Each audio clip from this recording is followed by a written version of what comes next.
Good morning, everyone. In this video we're going to look at paragraph 8.2, which means that this will serve as the third lesson this week, which also means that this week you won't be getting another assignment to hand in. That will probably be next week again. If you're wondering, I haven't checked assignment 2 yet. I still have to do that, but by now I think I have almost all of them except for 1 or 2, I'm not sure. Anyway, paragraph 8.2, and paragraph 8.2 is all about growth factors. And as you've already seen, we're going to use this table in a few minutes.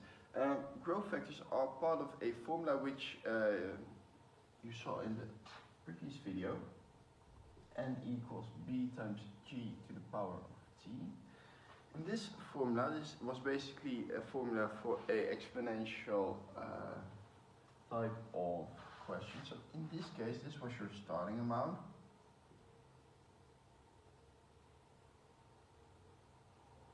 And the g was your growth factor. And for now, this is usually the easy part of the formula, and the growth factor will make things harder.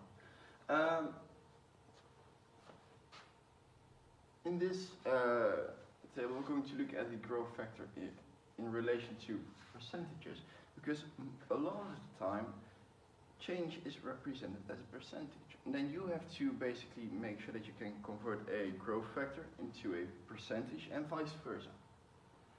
So how do you do that in general? Well, let's say we have a change of x percent. That's our change. Then if we want to know the growth factor, we have to take 100 and add that number. And after we've done that, we have to divide it by 100. Keep in mind, if x is a negative number, this will become plus minus, so you basically are subtracting. So this will give you your growth factor. For some of you, no, GF does not stand for girlfriend, so some of you will stay lonely for a little bit longer. Sorry for that. If we want to go from a growth factor to a percentage, so let's say we have a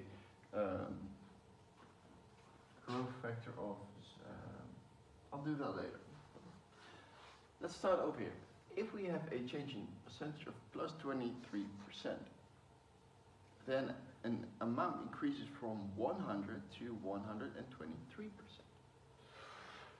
Which means if we want to calculate this growth factor, it's 123 over 100, which is 0.23.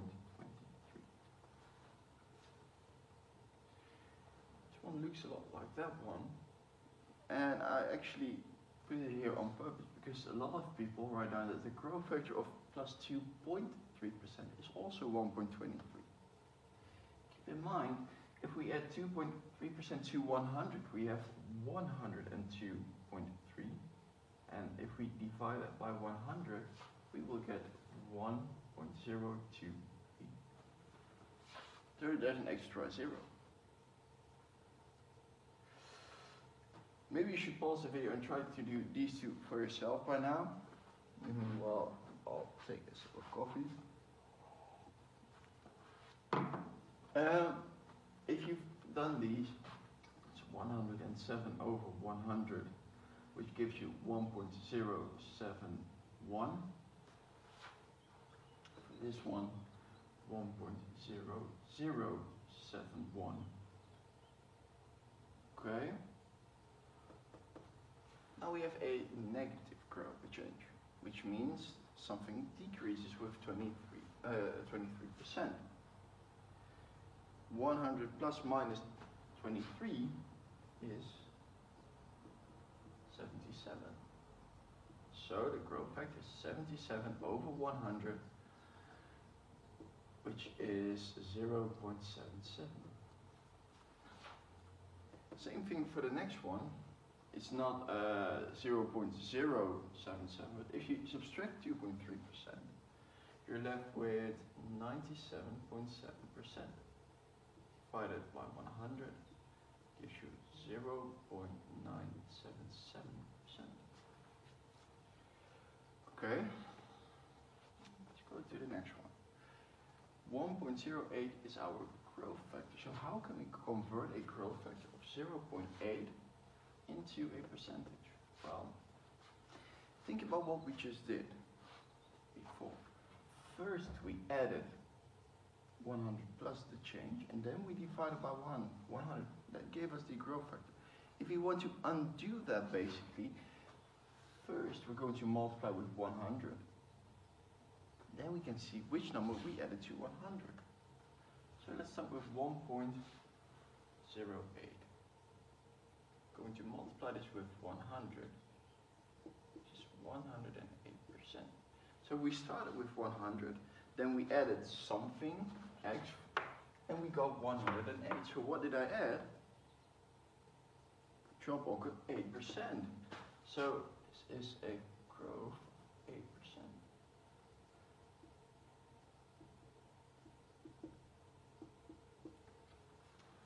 Let's look at the next one. And I'm going to put it there. First you're going to multiply with 100. And we have 0.92 times 100 is 93.2. Well, if we start with 100 and we're left with this, you have to subtract 100. Sorry. It's better if I do it the other way around. 93.2 minus 100 is 6.8.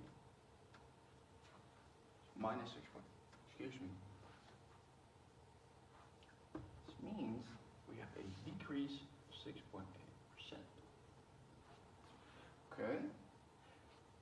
The last thing that I want to tell you in this video is basically about two formulas which you've already seen because of the way order that we're using this year. If we want to calculate a price, we sometimes use a growth factor as well, and we usually say that the new price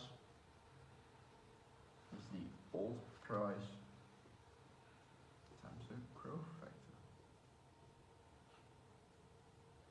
So one example, then you can start doing the exercises. If you have a increase of 23%,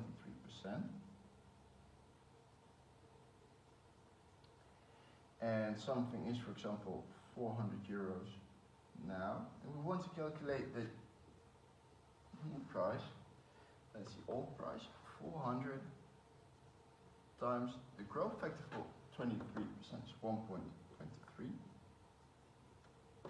which gives us 492 euros.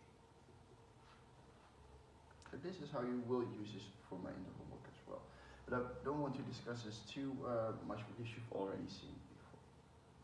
Good luck.